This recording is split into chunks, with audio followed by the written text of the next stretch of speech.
Shillong police के operation honeymoon के तहत इंदौर के ट्रांसपोर्ट कारोबारी राजा रघुवंशी के सनसनीखेज हत्याकांड में नया खुलासा हुआ है। हत्याकांड में लापता पत्नी सोनम के पकड़ाने के बाद से ही पुलिस उसके कथित प्रेमी और साथियों से लगातार पूछताछ कर रही है। हत्याकांड में पत्नी और उससे जुड़े आरोपियों ने एक मोबाइल नंबर का इस्तेमाल लगातार कई दिनों तक किया।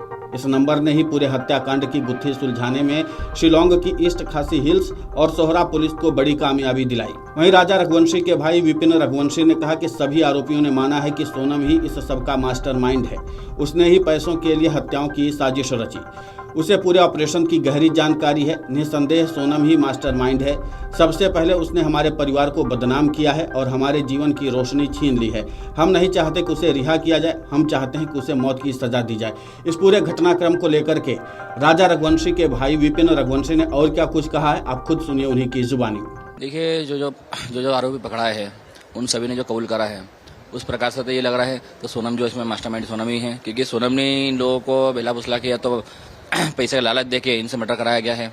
क्योंकि जहाँ तक लग रहा है इसके अंदर है तो सोनम मास्टरमाइंड ऐसी है, क्योंकि सोनम का जो काम है, इस काम के थ्रू सोनम का पहले ये काम में जो है करीब सोनम ने काफ़ी बार जो है हवाले का पैसा जो है मंगाया गया है और ट्रांसफर करा उसने।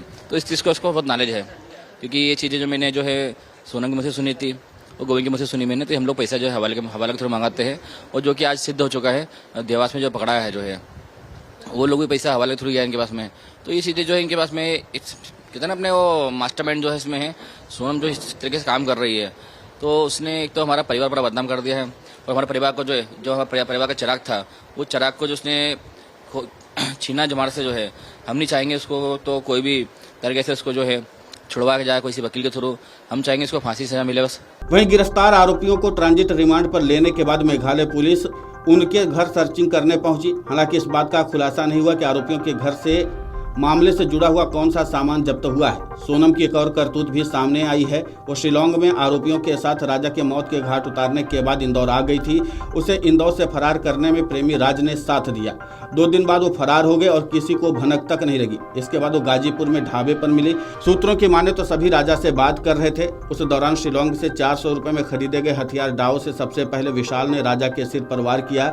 ये भी बताया गया कि जिस डाव से लकड़ी का मोटा तना आसानी से कट जाता है, उसके एक वार से राजा निढाल हो गया था। इसके बाद विशाल से डाव लेकर आनंद ने राजा के सिर पर वार किया, जिससे राजा की मौके पर ही मौत हो गई। उसके शव को ठिकाने लगाने में सोनम ने तीनों हमलावरों का साथ दिया। खाई में शव फेंकने के बाद सभी वहां से फरार हो गए। Crime branch additional SP Rajesh Dandotiya ने बताया कि राजा हत्याकांड में गिरफ्तार आरोपी राज कुशवाहा निवासी लक्ष्मणपुरा, उसके साथी विशाल चौहान, आकाश राजपूत, आनंद कुर्मी सभी निवासी नंदबाग से मेघालय पुलिस ने पूछताछ की है।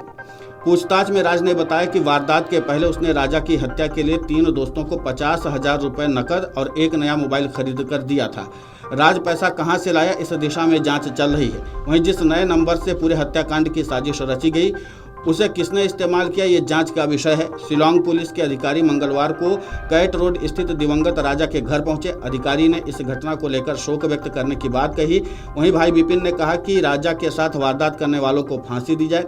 मैं मेघालय सरकार से माफी मांगता हूं। हमने सोनम को तलाशने के लिए मेघालय सरकार को हाईलाइट किया था, हमें माफ कर दीजिए।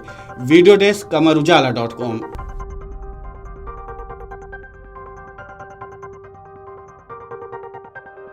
अगर आप ये वीडियो YouTube पर देख रहे हैं तो हमारे चैनल को सब्सक्राइब कर बेल आइकन दबाएं और Facebook पर देख रहे हैं तो हमारे पेज को लाइक करें।